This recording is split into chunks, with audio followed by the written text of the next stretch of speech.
And so in the moment, I was like so totally caught up in what was happening. And then I had this moment of, what is it they eat again? And another moment of like, this is just the head. What is going to happen when the tails come by? You know, because I've seen whales do full breaches. I know the power in that tail. And strangely, I didn't have enough time to actually really move into fear. I think if I would have seen it approaching me from behind, then I would have probably, I could imagine that I might feel panicked or feel like I had to get out of the way or, you know, what's going to happen next. I had no time for that. I was just in the moment. And so I just breathed and I just realized, you know what, even if I get tossed around, if I just relax, it'll be fine. And the interesting thing was that as I swam by, they were so gentle. I didn't feel any backwash from that tail as it went by me at all. They just slid majestically by me. So then I found myself just, again, mesmerized, and I'm just like kicking after them. And then it dawned on me, you know, swimming behind a tail fluke is probably not the smartest decision that I've ever made. So at that point, it's like, okay, where's everybody else? And I lifted my head up, and all the other boats were like, away. And so I started swimming over there, because I couldn't even make out where was John, you know, where had I left him. And these people said, did you see the whales? Because apparently the whales had surfaced, so you know, people thought that I had missed something being under the water. I was like, yeah, they swam right by me. And so then I did get back to where John was, and off we went. So the thing is that these whales, their hearts weigh about 100 or 430 pounds. Just their heart alone. This is the size of like 3 people. It's their heart size. And if you look at how much they weigh somewhere between 35 and 45 tons. This is the equivalent weight of like 500 people moving through in this gentle, kind movement through the water. So I had this experience then of being in the blue and having something that I had wanted to witness for a long time literally materialize just right there and be totally caught up in the moment. Now, if you go back to what I was saying about our experiences of God being those times where our experience of love being when we recognize God, I had such incredible love in that moment because I felt so much love from the universe and me getting to see this, and I felt such tremendous love for the universe in that moment that blending of giver-receiver was just one. I mean, I truly in that moment knew oneness and truly knew love. And as I say this to you, I've got goosebumps all over my body because that experience is still embodied in me. Now, I've had experiences similar to this. Sometimes they just come to me out of the blue. I've had them occur to me just while I'm driving, where suddenly I'll just experience this intense joy. I would say that is experiencing love and it's experiencing God. So the thing is, the feelings and all that I was having as this whale came by, that is something that was happening within my consciousness. It didn't happen outside and was given to my heart. It was something that was potentially there in my consciousness the whole time. And I believe it is always available to us in our consciousness when we get all the other stuff and distraction out of the way. So I was on my way to the prayer chaplain meeting on Friday. We do these trainings once a month. And I was kind of running through this talk in my mind and thinking about, well, okay, so if this moment is always available to us, can I just do it right now? Can I go there right now while I'm driving in my car? And so what I did was I just remembered. I just let that feeling overtake me and expand outward from my heart. And I was very blissful, just in that recognition of like, this is available to me.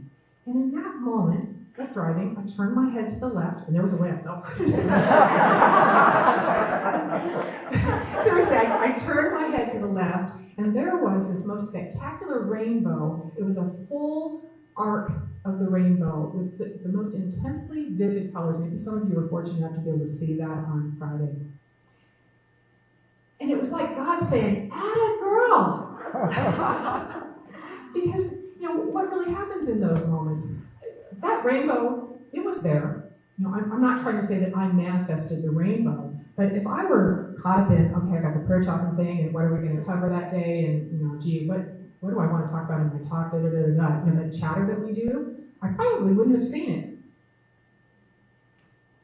in settling into the love and the beauty and the joy of this one moment and recognizing that I'm in God right here, right now, it is my experience in this moment, and turning my head, I was just open to the beauty that was there in a way that if I'm too much caught up in my mind and what I'm thinking, it's not there.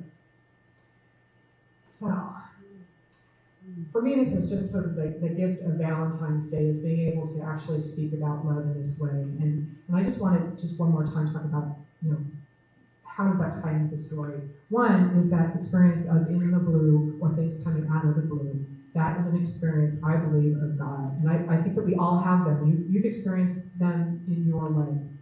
And I'm trying to say to you that that's accessible to you. It doesn't rely on outside circumstances to do it to you. It isn't that. It's just there are certain circumstances that make it so that we can actually reveal it. It's there.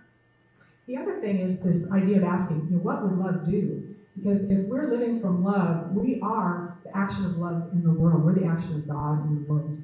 And our wanting the best for another, truly wanting their good, that is us acting from our God self, from our love self. And that happened a couple times in that story. For one, when I chose to do what I knew was in Jenny's good, I put her good first. I truly wanted that for her. I wanted her to experience trust. I wanted her to be able to rest in the joy of what it was we were doing that day. John put in his love for me, wanted my good. And he took action that I might not have taken on my own. He made that suggestion that hadn't even occurred to me. I'd kind of written off the experience as, hey, bygones. But no, his love for me gave me that experience. There's this moment that is transcendent where we are so aware of our love, of being loved and loving, where it just becomes just one. And that's our experience of God. So there's many ways that we can go about creating the opportunities for us to feel this, and that's a whole, another talk for another time. But what I'd like to do is actually read to you as sort of my Valentine's Day message to you, is that poem in its entirety by Hafez. And just consider that this is a Valentine to you. Just open your heart for a moment, let Hafez's words into your being. This is so many gifts. There are so many gifts still unopened from your birthday. There are so many handcrafted presents that have been sent to you by God. The beloved does not mind repeating everything I have is also yours. Please forgive Hafez and the friend if we break into sweet laughter when your heart complains of being thirsty. When ages ago, every cell in your soul capsized forever into this infinite golden sea. Indeed, a lover's pain is like holding one's breath too long in the middle of a vital performance, in the middle of one of creation's favorite songs. Indeed, a lover's pain is this sleeping, when God just rolled over and gave you such a big good morning kiss. There are so many gifts, my dear, still unopened from your birthday. Oh, there are so many handcrafted presents that have been sent to your life from God. Happy Valentine's Day.